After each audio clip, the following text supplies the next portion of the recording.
Hello, everybody. It's a Sunday near the end of the day. It rained a little bit today.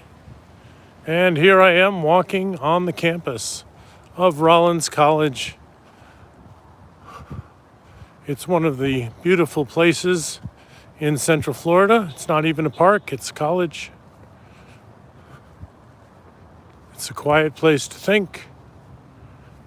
And what I'm thinking about today is Seneca, the Stoic philosopher from the first century. He left us many writings, his essays, his letters to his friend Lucilius, a lot of wisdom there. And so today I've collected from some recent meetings at Orlando Stoics, my philosophy discussion group, I've collected some of his best quotes that I think you might enjoy, and these are specifically on the topic of wealth, that is money, and about how a wise person lives or should live in their life. So let's see, I'm walking over here to Annie Russell Theater. I'm going to turn right and read my first quote. You know, Seneca left us a lot of wisdom in these writings. And so the first one comes from his letter number 2. Letter number 2, he says, "It is not one who has little, but one who craves more, who is poor.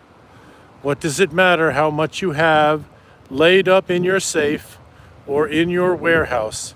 How large are your flocks or your investments? If you covet your neighbor's property, and if you count not what you have, but what remains for you to have." Wow. Seneca's being blunt with us there. In other words, if you have money but you crave more, you will never get enough. Why can't we just enjoy the simple things in life? I think in part it's because we're doing what other people are doing. We're doing what society pushes us to do. We're not examining the beautiful things in life, like this bush right here, or this bush right here. I wonder how many people walk right by this and don't even appreciate the color and the beauty of this. All right, so that's the first line from Seneca that I want to share with you.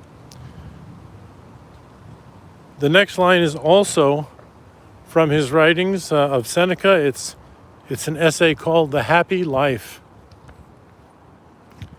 Oh, and here we're at the Knowles Memorial Chapel. I've come to events here in the past. It's a nice venue. Heard some great speakers there. All right, so I'm getting off on a tangent. Seneca on the happy life. He has this other quote, which is from number 22 in that essay. And here he says, "As a favorable wind sweeping him on gladdens the sailor, as a bright day and a sunny spot in the midst of winter and cold give cheer, just so riches have their influence on the wise man and bring him joy." All right, so Seneca is being very specific again. I enjoy exploring these little nuances of Stoicism. This one, Seneca is saying that you can have money and you can still be a Stoic. You can still be philosophical. You can still be wise, as long as it's just a small influence on making you happy. If you don't get carried away with it, if you don't always want to have more, then you can still be very wise in your living.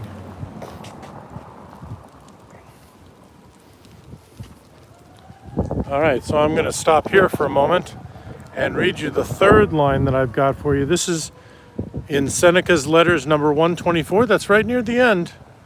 He says, count yourself happy only when all your joys are born of reason, and when having seen things that everyone else clutches at or prays for or watches over, you find, I do not say that you prefer, but nothing you require.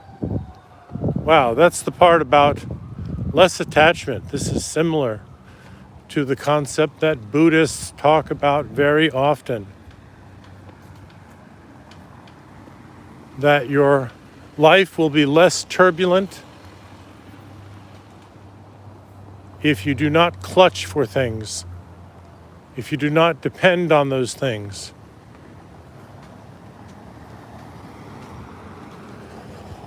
In other words, to put this in practical terms, let's say I drive a nice car, but I'm not attached to it. I will not be crushed if something happens to my car, if it's stolen, or if it breaks.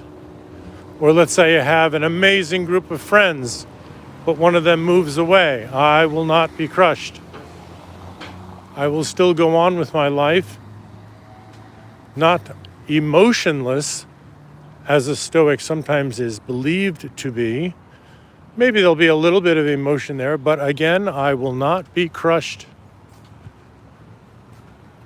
So these are some things I wanted to share with you today on wealth and wisdom, and I hope you understand a little bit more about Stoicism, a little bit more than you did before. So that's it for Sunday. I hope you can apply some of these ideas, and I'll probably see you tomorrow. I'll see you tomorrow for the next live stream. This is StoicDan in Orlando.